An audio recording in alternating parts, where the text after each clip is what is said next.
Bem-vindo ao Hope Podcast. Sou pastora Tati, sou esposa do pastor Anderson, mãe do Benjamin. Hoje nós temos um convidado especial. Estou aqui hoje com o pastor Jackson Marques, casado com a Keila e pai do JJ. Aê, Brasil! Prazer, gente. Tamo aí. Pronto. Pastor Jackson, nesse tempo que você tem ministrado em todos esses lugares que o senhor tem ido, olhando para a igreja hoje, o que o senhor acredita que nunca pode faltar numa igreja saudável? Que é uma igreja que não pode faltar na igreja saudável? Uma igreja saudável não pode faltar... É tanta coisa, hein? Mas vamos ser no básico. Amor. O amor talvez seja... Porque nós mais pregamos sobre amor, né? Então o que não pode faltar é amor. Porque... Tipo assim... Jesus disse que a linguagem de amor de Deus é dar. Todos nós temos uma linguagem de amor, né? Tem gente que a linguagem de amor dele é serviço. Tem gente que a linguagem de amor da pessoa é presença, pode estar perto. E tem gente que a linguagem do amor é presentear. E a linguagem do amor de Deus é dar. Deus amou o mundo de tal maneira que deu. Jesus diz, melhor coisa é dar do que receber. Então, a linguagem do amor de Deus é dar. E acredito muito que o amor não é uma palavra, o amor é uma pessoa. Então, quando Paulo falou que o amor tudo suporta, tudo espera, o amor não tem ciúmes, o amor não tem inveja, o amor não deseja mal, esse amor que Paulo está referindo é Cristo. Que não tem inveja, que não tem ciúmes, enfim. E acredito muito que quanto mais a igreja expõe o amor de Deus, mais pessoas ela atrai. O amor fala do que você recebeu e o perdão fala do que você entendeu. Amém. Amor e perdão caminham juntos. É verdade. Você acha que, olhando para esse contexto de hoje, você percebe que há muito pouca profundidade espiritual e mais conteúdo? Mais conteúdo e... Como é que é? Profundidade. Pouca profundidade. Cara, posso assim, talvez até ampliar. Eu acho que há mais informação do que conteúdo. Isso. Há uma enxurrada de informação e eu vejo que, claro, concernente a pessoa ser rasa, porque às vezes a mensagem da pessoa é profunda, mas a vida é rasa. A mensagem de Jesus era simples, mas a vida dele era profunda. Então às vezes eu posso ter uma mensagem profunda e uma vida rasa. Por exemplo, Jesus falou que o cara recebeu 5 talentos, o outro homem recebeu 2 talentos, o outro homem recebeu 1 talento. Eles não têm nomes, mas são talentosos, né? Que talento não tem a ver com nome, tem a ver com a capacidade. Cada um recebeu segundo a sua capacidade. Então, quem recebe 1 talento não pode ter inveja de quem tem 2. Quem tem 2 não pode ter inveja de quem tem 5, porque cada um recebeu segundo a sua capacidade. Só que o que teve 1 teve medo. O que ele fez? Vou cavar um buraco, vou enterrar o talento, porque só tem 1. Se eu perder, não tem mais nada. Moral da história, parece que esse homem representa essa geração. Porque quando ele cava um buraco, não sei qual era a profundidade daquele buraco, mas quanto mais profundo era aquele buraco, mais raso era aquele homem. E aí qual a diferença do medroso para o talentoso? O medroso enterra o talento e expõe o medo. O talentoso enterra o medo e expõe o talento. Uau. Quanto mais rasos somos, mais medrosos também somos. Quanto mais de fé somos, mais profundos somos. Amém. Por aí. Nós aqui da Hope estamos começando um novo trabalho, né? E nós trouxemos a igreja para nossa casa, né? Um formato antigo, né? Quais os fundamentos que o senhor acredita que nós precisamos construir desde o início para que essa igreja permaneça sendo uma igreja saudável? Muito top. Então, toda igreja, que existem 2 polos, né? A igreja que nasce e a igreja que se abre. A igreja que se abre é um parto cesariano. A igreja que nasce é um parto natural. Qual a diferença? Que o parto cesariano precisa ter digital humana. Vai ter que ter a força do homem para abrir.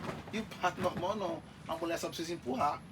E é tão rica essa questão do parto, que quando os hebreus saíram do Egito, eles saíram na 10ª praga. Não foi na 9ª, não foi na 5ª, não foi na 7ª, foi na 10ª praga. Por que na 10ª praga? Toda mulher, quando vai dar à luz, os 10 centímetros de dilatação precisa estar aberto. Quando os 10 centímetros de dilatação ocorrem, o próprio corpo da mulher tem a própria autoridade de expulsar a criança. Porque se a criança não sair, ela morre e ainda mata a mãe. Moral da história, o povo hebreu não saiu na 9ª praga. Não saiu na 8ª, não saiu na 5ª, mas saiu na 10ª. Uau. Parece que cada praga foi uma dilatação. Sim. Quando chegou na 10ª, era como se Deus estivesse abrindo o ventre do Egito para empurrar Israel, porque estava na hora de um nascimento. Então, Israel não sai para fora. É um parto. Deus está empurrando para a criança para sair. Então, não existe igreja saudável sem a palavra. Amém. A vida da igreja está na palavra. A palavra, o próprio provérbio diz que a palavra é vida para os ossos. Não é vida para a carne, é vida para os ossos. Então, a palavra é tão vida que quando Ezequiel está no meio do vale de ossos secos, Deus não mandou ele cantar. Deus não mandou ele orar. Mandou ele profetizar, liberar a palavra. Ah, mas os ossos estavam sequíssimos. Não é sobre o estado dos ossos, mas é sobre o poder da palavra. Aleluia. E aí é tão rico isso que os ossos não conseguiu gerar morte para a palavra, mas a vida da palavra gerou vida para os ossos. Geralmente quando alguém morre a gente não enterra. Sim. Deus não enterrou os ossos porque Deus nunca pode enterrar aquilo que ele vai usar de novo. Então a vida de uma igreja está na palavra. Claro, palavra e espírito. Toda igreja que a palavra não for o fundamento faliu, fechou. E toda igreja que a palavra for o fundamento permaneceu de pé. A vida da igreja está na Bíblia. Então hoje as pessoas que têm dificuldade da Bíblia, elas têm dificuldade de crescimento. Muitos pastores, muitos pregadores viciaram o povo aí na igreja para receber milagre. E isso gera uma igreja doente. Porque nem todo dia vai ter milagre. Mas todo dia vai ter palavra. Aleluia. Milagre não gera palavra, mas palavra gera milagre. Aleluia. Como que nós podemos, né, equilibrar a presença de Deus e do Espírito Santo e profundidade bíblica sem cair nesse extremo? Como é? Como que nós podemos equilibrar a presença de Deus, do Espírito Santo e a profundidade bíblica na igreja sem cair nesses extremos? Então, sobre a questão do equilíbrio entre a palavra de Deus, não é isso? Sim, E a presença, sim. nós, assim, eu acredito que quanto mais mergulharmos, o Espírito consegue administrar isso em nós. Aleluia. Só ele pode gerenciar o homem de dentro para fora sobre essa questão de equilíbrio. Tanto que é pelo fruto do Espírito que se gera equilíbrio. Tanto na igreja, quanto no corpo da igreja, quanto na vida da igreja local. Agora acredito muito que o extremo só ocorre quando a Bíblia sai. Quando nós perdemos a linha da Bíblia, aí a gente começa a exceder. E o problema do excesso é que os excessos roubam os acessos. Quanto mais espaço você dá para os excessos, menos você terá acesso. Quando Deus quer te colocar em lugares altos, Ele não te entrega um trono. Quando Deus quer te colocar em lugares altos, Ele te entrega um acesso. Davi não chegou no trono, mas ele começou a frequentar a casa de Saul, tocando a harpa para os espíritos malignos ir embora. Ele entra e sai, vai tocando a harpa, os espíritos malignos vão embora e volta, Davi entra de novo e toca. Esse entra e sai de Davi não era Deus brincando com ele. Eu não posso te colocar direto no trono, mas eu vou começar te dando acesso ao palácio, que o próximo rei vai ser Davi. Então, antes de você chegar primeiro no trono, você vai tendo acesso a saber como se senta, como se comporta, como se come, como se fala dentro do palácio, porque se você não tiver acesso, você não consegue chegar em lugares altos. Uau, muito forte isso, né? Qual que foi a sua experiência no ministerial que mais transformou a sua visão sobre a igreja? Eu fui pregar numa cidade, na Ribeirinhos, né? Lá no Brasil, região do Pará. E aí cheguei numa igreja pequena, talvez uns 300, 400 membros. E aí não tinha ninguém na igreja, claro. A casa pastoral do lado, falei, rapaz, o evangelho é esticado, né? A um lugar onde não tem mídia, não tem rua, não tem asfalto, só chega de barco. E uma igreja que, enfim. E aí quando chegou na hora do culto, tiveram que fazer o culto lá de fora, porque não cabia dentro. Uau. Foi chegando aquele monte de barco e o povo cantando feliz. E aí eu comecei a entender que, tipo assim, a igreja foi chamada para tocar a cidade. Aleluia. Só que, independente do tamanho do lugar, quando a igreja está conectada a Cristo com a cabeça, ela consegue ter vida própria. Ela não depende de governo, ela não depende de empresário, ela não depende do dinheiro, ela não depende do homem, sabe? Ela tem a vida própria porque ela está ligada no cabeça, né? Se você tira o rim de um corpo e coloca outro rim, o corpo vive. Se tira uma medula óssea e colocar outra medula óssea, o corpo vive. Se arrancar um coração e colocar outro coração, o corpo vive. Se arrancar o cérebro, o corpo morre. O cérebro está na cabeça. A cabeça é Cristo. Aleluia. Então não é o corpo que gera vida para a cabeça, mas é a vida da cabeça. que gera vida por corpo. Glória a Deus. Então, essa foi a experiência, tipo assim, poder chegar num lugar, saber que aonde não tem recurso, aonde não tem rua, onde não tem asfalto, a igreja está lá. Isso é muito poderoso. E alguém pastoreando, acho que isso é muito forte. Temos muitas experiências no nosso ministério, né, das nossas igrejas na África, e temos vários relatos, né, que os nossos líderes falam pra gente que acontece lá. Às vezes, quando eles vão pregar, eles pregam debaixo de árvore. Uau. E é muita gente que vai, e eles estão ali adorando o Senhor. Eles mesmo com aquela escassez de comida, eles estão levando alimento para ofertar. Sim, eles fazem o melhor ali, né? E nós aprendemos muito com essa nação ali. A África é. E de fato, quando você se trata de igreja, a gente enxerga a igreja como parede, né?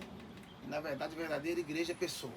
Sim. Não se constrói igreja com muros, se constrói igreja com gente. Amém. Tanto que não é pecado construir templos. Só que Jesus nunca construiu templo, porque a ideia dele foi construir vidas. Amém. Sabe? É colocar o Espírito dentro da casa. Trazer de volta o tabernáculo que se move agora. Aleluia. Onde o próprio Espírito vai ser o percussor, vai estar dentro do templo. E as pessoas às vezes me param e falam assim, é muito difícil estar dentro da igreja. Eu falo, muito difícil estar dentro da denominação. Verdade. De denominação, não dentro da igreja. Porque alguém disse, eu saí da igreja por causa de fulano. Quem sai da igreja por causa de pessoas nunca esteve nela por causa de Jesus. Jesus não saiu da cruz por causa de ninguém, ele foi até o fim. Então, se ele morreu por mim até o extremo, eu vou viver por ele até o extremo. Aleluia. Qual o tipo de igreja que o Senhor acredita que Deus está levantando nessa geração? Muito forte. A igreja que Deus está levantando, ele, na verdade, assim, eu sempre vou falar isso. Existe a denominação, existe a igreja. Né? Então, a igreja para esses dias é uma igreja que, de fato, precisa estar apaixonada com a volta do rei. Amém. Sabe, a igreja está mais preocupada hoje, claro que não são todas, mas algumas denominações estão mais preocupadas com um evento do que com a vinda. Quando o apóstolo Pedro foi preso, se eu não me falha a memória, Atos 12, a igreja foi orar. Ela não foi para a porta do presídio pedir Pedro para sair. Ela foi para o lugar da oração. E o que eu aprendi com isso? É que quando Pedro estava dentro da cela, a igreja não tinha acesso à cela, mas a igreja tinha acesso à sala. Eita glória! Ou seja, ao invés de eu ficar na porta do presídio para pedir o Pedro para sair, não é melhor ir para a sala, falar com o homem que tem a chave, mandar um anjo e tirar ele de lá? Ou seja, então a igreja entendeu que nós podemos ser uma potência na cidade desde que sejamos uma igreja que entenda sobre os seus lugares, seus acessos, o quando estamos, aonde estamos e para que estamos. Sabe? Não é mais para abrir apenas uma porta, colocar uma placa e falar, isso aqui é uma denominação. Não. Mas é que quando essa igreja sair desse lugar, as pessoas possam falar assim, rapaz, estou sentindo falta dessa igreja. Porque a igreja precisa tocar mais a cidade do que o próprio governo, sabe? A igreja não tem que recorrer ao governo. Sim. É o governo que tem que recorrer à igreja. Amém. Não é o governo que tem que aconselhar pastor, é pastor que tem que aconselhar o governo, entende isso? Eu acho isso pesado. E a vida da sociedade. Porque a igreja consegue fazer uma obra que nem o governo faz.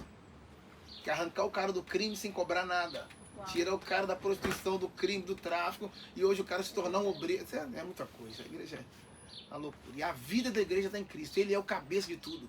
Eu não sei se eu posso falar isso, geralmente algumas pessoas ficam chateadas. Mas é porque Jesus não foi colocado como cobertura. Ele foi colocado como fundamento. Paulo disse isso. Que Cristo é o fundamento da igreja. Então, aleluia. Qual a diferença da cobertura para o fundamento? Porque o que mantém a obra de pé não é a cobertura. Por exemplo, uma árvore. O que sustenta a árvore não são os frutos, que está em cima. Não é os galhos, que está em cima. Não é as flores, que está em cima. O que mantém a árvore é o fundamento, que está embaixo. A Bíblia diz que a fé é o firme fundamento. Tudo que você constrói fora da fé, desmorona. Tudo que você constrói sobre a fé, permanece. Se a sua fé estiver em Cristo, Ele sustenta a fé e a fé te sustenta. Então, o fundamento é Cristo. E coberturas pode ser mudada, fundamento não pode ser alterado.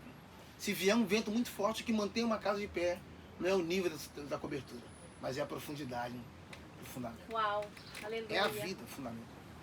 Para finalizar esse tempo aqui com o Senhor, eu queria te pedir um conselho para nós que estamos começando agora, uma igreja em casa, né? Trouxemos a igreja para dentro da nossa casa.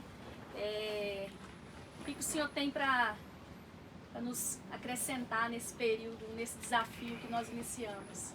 Bom, Abraão recebeu anjos em casa. Tem gente que não podia viver nos dias de Abraão. Hebreus 13 13:2, né? Receberam anjos em casa. Tem gente que não podia viver nos dias de Abraão. Tem gente que tem que bater palma e falar assim, ó, você nasceu para essa geração. Porque se nós não sabemos receber homens, imagine se ia receber anjos. Quem não sabe receber homem vai ter dificuldade de receber anjos. Porque não se trata de bajulação, mas se trata de um nível de honra. A bajulação e a honra têm a mesma roupa, mas ela não tem o mesmo caráter. Então, Abraão recebeu os anjos em casa. Eliseu curou ressuscitou o filho da sunamita em casa. Jesus foi para casa do Zaqueu para salvar ele. Jesus curou a sogra do Pedro em casa. A filha de Jairo foi ressuscitada em casa. Meu Deus do céu. O paralítico de Marcos capítulo 2 também em casa. Jesus na casa de Jairo em casa. Na casa de Lázaro 3 vezes Jesus em casa. Sim, nós vamos ficar até amanhã aqui falando sobre Jesus em casa.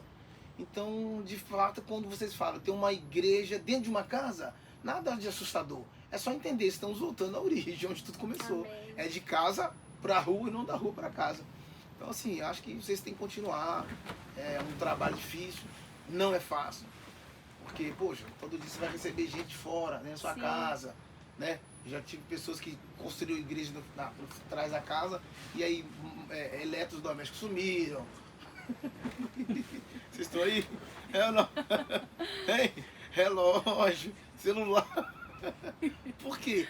Está vindo uma galera nova, um pessoal que gente que não é convertido. Nem o Pedro que andava com Jesus era. Não, e o Judas que roubava do próprio Jesus. Uau. Você acha que não vai ter gente que vai roubar de vocês?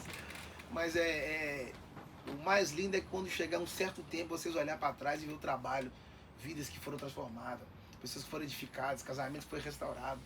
Acho que assim, nada substitui, nada paga isso. Então a missão é continuar. Por quê? Isso é a minha fala. Muitas pessoas desistiram por causa dos resultados. Gente, o resultado não tem a ver com a gente. E eu não dou resultado, eu não faço resultado. Por quê? Resultado fala de metas, e Deus não nos chamou para bater metas. Deus nos chamou para cumprir um propósito. Quando Deus mandou Jonas para Nínive, ele comprou uma passagem para Tarsis. O cara é doido, mano. Ele mesmo comprou uma passagem e foi para Tarsis. Tirou o dinheiro do bolso, quanto é? Não importa, eu pago. E aí, o que eu aprendo? Que quando você faz a rota, quem paga a passagem é você. Uau. E quando Deus faz a rota, quem paga a passagem é ele. Alguém me perguntou qual o segredo de uma igreja crescer financeiramente. Falei, irmão, primeiro que crescimento não tem mentoria. Não existe mentoria para crescimento da igreja. Não existe mentoria para crescimento da igreja. Não, mas fulano de tal está dando mentoria, então está fora da Bíblia. Paulo falou, eu plantei e Apolo regou. E Deus deu crescimento. Aleluia. Se eu conseguir explicar o meu crescimento, então não foi Deus. Quando é Deus, é impossível explicar. Como é que vocês cresceram? Não sei. E outra coisa, é que a rotatividade de uma igreja local é tão rica que a cada dia, nem sempre Deus leva você para mudar pessoas. Mas às vezes Deus traz pessoas para mudar alguma coisa em você. Então, às vezes Deus está te levando para um ambiente, não para você transformar ele, mas para permitir que aquele ambiente transforme vocês. Cara, vocês estão no caminho, vão para cima. Vamos fazer dessa casa um púlpito. Sabe o que vocês estão fazendo? Como Pedro, impressando o barco, Jesus. Faz do meu barco um púlpito e prega lá. Conduza. Faça do meu barco um púlpito e pregue. Vai ser sensacional. Amém. Que alegria, né? Poder compartilhar da palavra de Deus aqui. Já foi o podcast mais rápido de tudo. Estou muito feliz, muito obrigada, né, pela agradeço. sua disposição. Agradeço. E o Senhor continue nos inspirando, né, pelo aquilo que o Senhor carrega. E que Deus venha abençoar a sua família, o seu ministério. Amém. E nos vemos na América. In name of Jesus. Obrigado. Ei.